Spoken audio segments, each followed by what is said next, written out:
All your favorite wrestling shows rolled into one.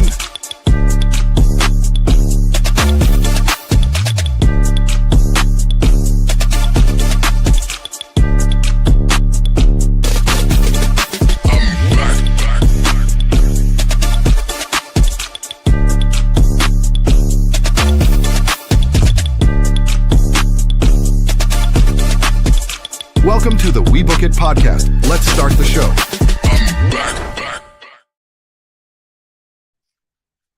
Yo, what's happening, everybody? Thank you for tuning in to the Friday night SmackDown Lowdown, however we call it. I'm stepping in for Timmy. I'm sorry. I'm stepping in for Teddy the Lemon Pepper Step of the night. We're gonna run the show. We had a good show tonight on Friday Night SmackDown. Let's go ahead and dive into it and see why I think it was a good PLD. Take a look at us on the socials. We book it podcast on YouTube. We book it underscore podcast on the Instagram. Give us a like, comment, subscribe, follow, all that. um, so tonight, getting into the show, right? We have Sami Zayn and Nick Aldis having a conversation. Sami is on his Justice for Sammy campaign, so he's talking about all trying to get back in the title picture. He had him talking about Randy Orton. Randy Orton appears. Um, we immediately, once Randy starts talking, we hear Cody Rhodes calling from the ring, the signal for Orton to come into the ring, to come out to the ring to go ahead and have a conversation, fight, whatever he's about to do. Um, Orton does walk towards the ring, and as Orton is leaving, Sammy says to Nick Aldis, "I will take this justice into my own hands." Once Orton gets out towards the ring, Nick Aldis comes out, tells them that they are going to have a one-on-one match at main event, Sunday night main event in Atlanta. And there is a stipulation during this time period until Sunday night main event, whereas Orton and Cody cannot make contact with each other, which means they cannot physically fight each other or touch each other until Sunday night main event. If that happens, Nick Aldis is promising that Orton and Cody would not be in the title picture moving forward. Um, as the show goes on, Cody and Randy go ahead and get into some more promo cutting. Randy goes ahead, tells Cody, "You have always been the good guy. You have always been the good guy." Um, he says that Cody Rhodes should be the American daydream and not the American nightmare due to Cody's good persona. And then he also talks about how Cody was the one that asked who is going to be the one that kills the legend of Randy Orton, right? Randy Orton's like a slimy type of person on a crazy, you know, wild. Just a couple words to name what that is of Randy Orton. And he says that Cody could not answer that.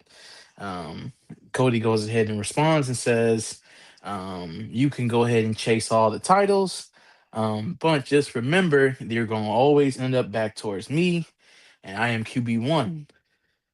And he said, "QB1 will be the one to kill the legend of Randy Orton." And then at the end, we get a Paul Heyman reference with him saying, "This is not a prediction, this is a spoiler." So I know the WWE is teasing the Cody heel turn. Um, I personally don't know how I would feel seeing Cody Rhodes and Paul Heyman together. I feel like that's about the only major star we have not seen with Paul Heyman, so I definitely can see them pulling that. But I don't know how I would feel about that. I feel like we would definitely see a couple more title reigns come out of Cody Rhodes with that. Um, but those two together, that would be kind of different. We did see we've seen a heel Cody in the past. Him having an actual manager would be kind of, kind of insane. We have not seen Cody heel since he was in TNA, and when he was in TNA, he did not have that. So to see Cody and Paul Heyman together will be interesting if that's what WWE is teasing. Next, we did have a tag team match. The MFTs versus R Truth and Damian Priest for the tag team titles. Throughout the match, it was a solid match in my idea. There was some good back and forth. We did get high Q at ringside. They showed the War Raiders um, on the side a lot throughout the match. Just showing them watching the match.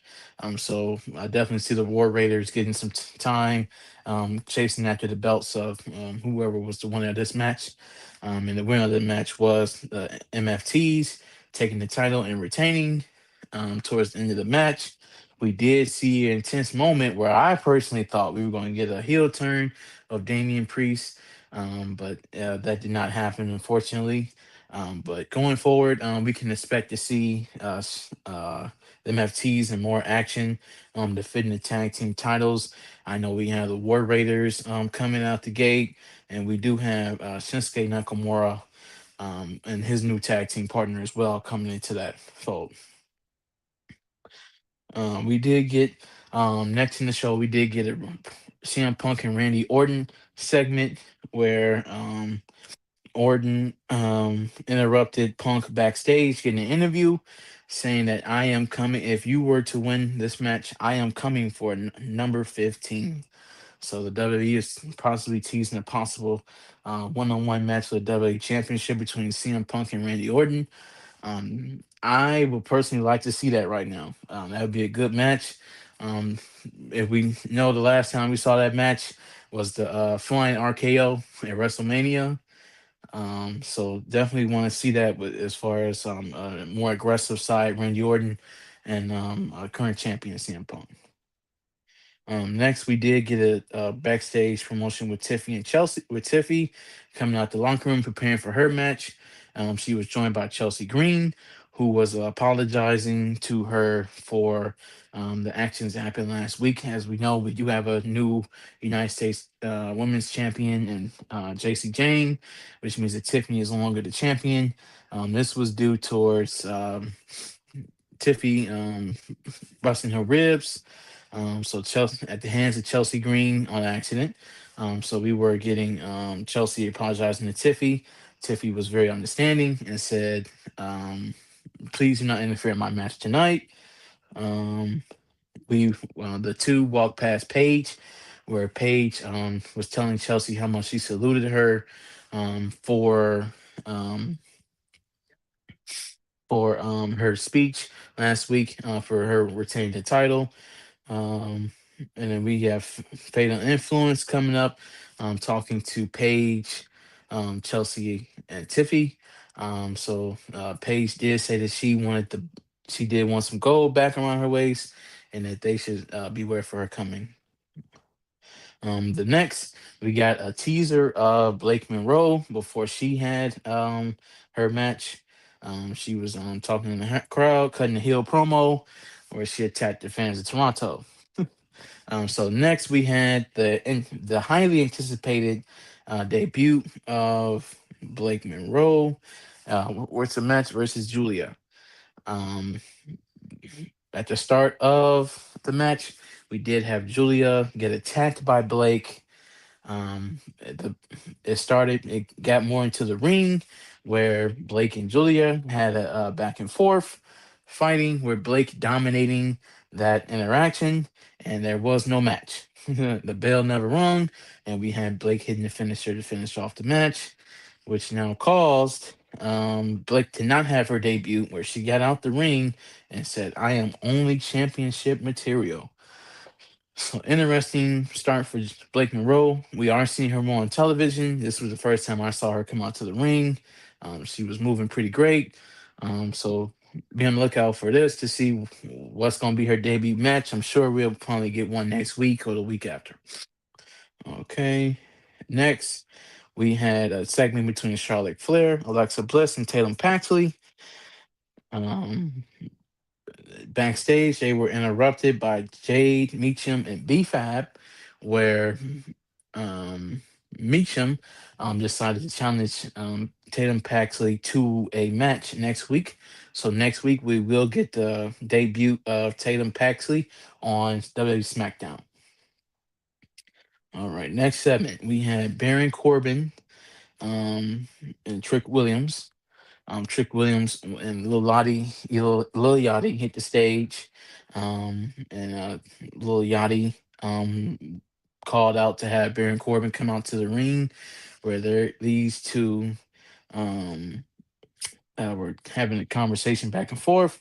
Trick Williams asked Baron Corbin for a rematch of the title, and he wanted it right then and there.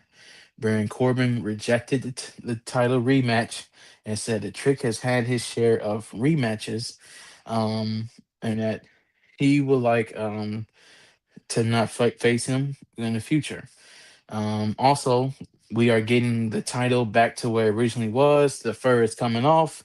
Baron Corbin did not have the title on him tonight and clearly stated to Trick that the title was getting a haircut. I personally was not a fan of that U.S. title. It just looked a little furry to me. I don't know. Maybe on a women's title, but I wasn't a fan of that.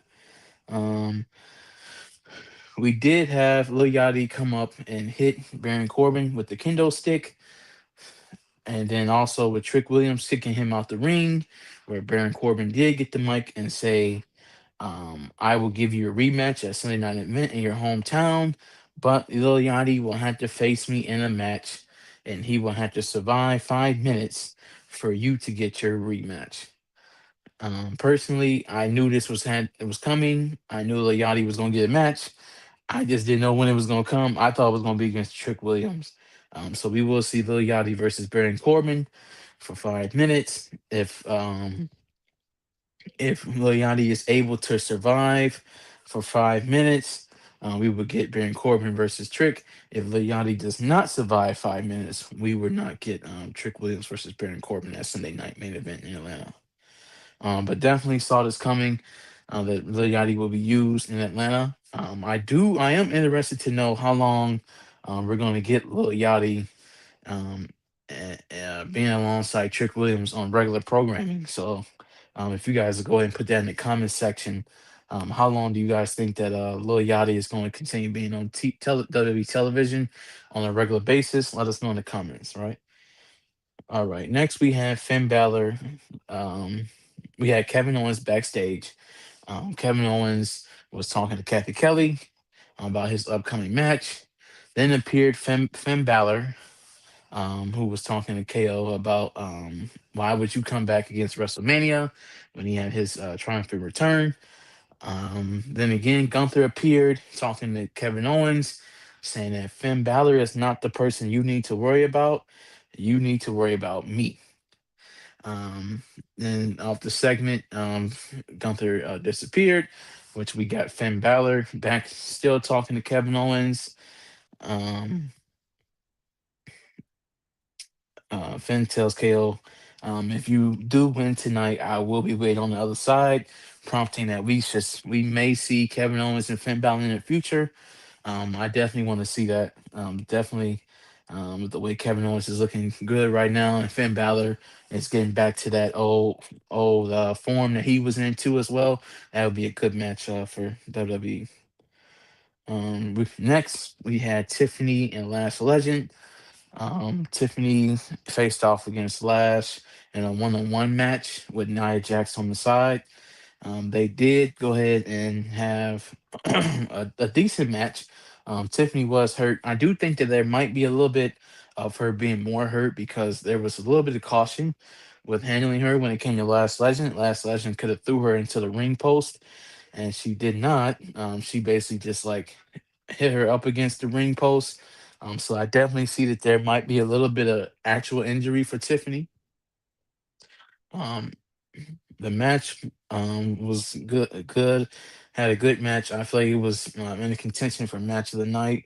And then we had in the end, Last Legend picked up the win clean against Tiffany Stratton. And then also following the match, we had Nia Jax do her signature flop on on Tiffany Stratton. which we knew was coming, where her and Lash beat up Tiffany. And then we also had Chelsea Green come to the aid with the kendo stick beating up Lash and Nia.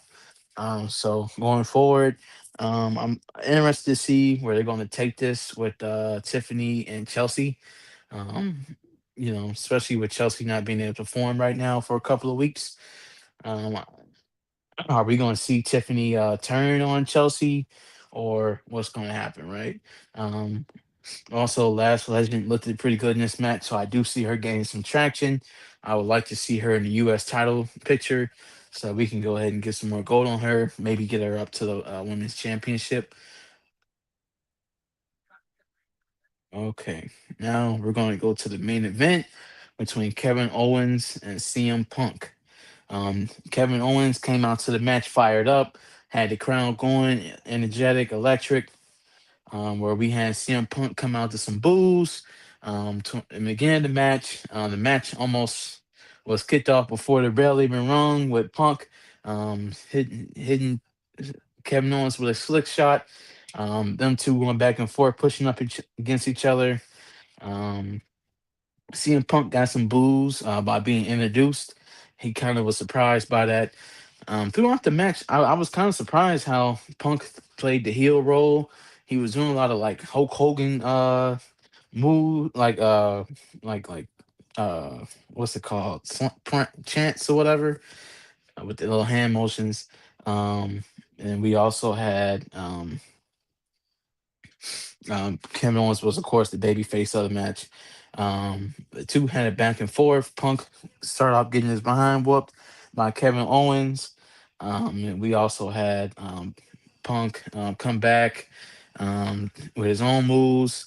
We did get a frog splash from Kevin Owens to Punk through the table. So we did get some table like PLE type moves. To me, it was a PLE type match for sure. At the end, we had Kevin Owens throw Punk into the referee twice, taking out the referee, resulting in a stunner to CM Punk for the 3 count with the referee out on the apron.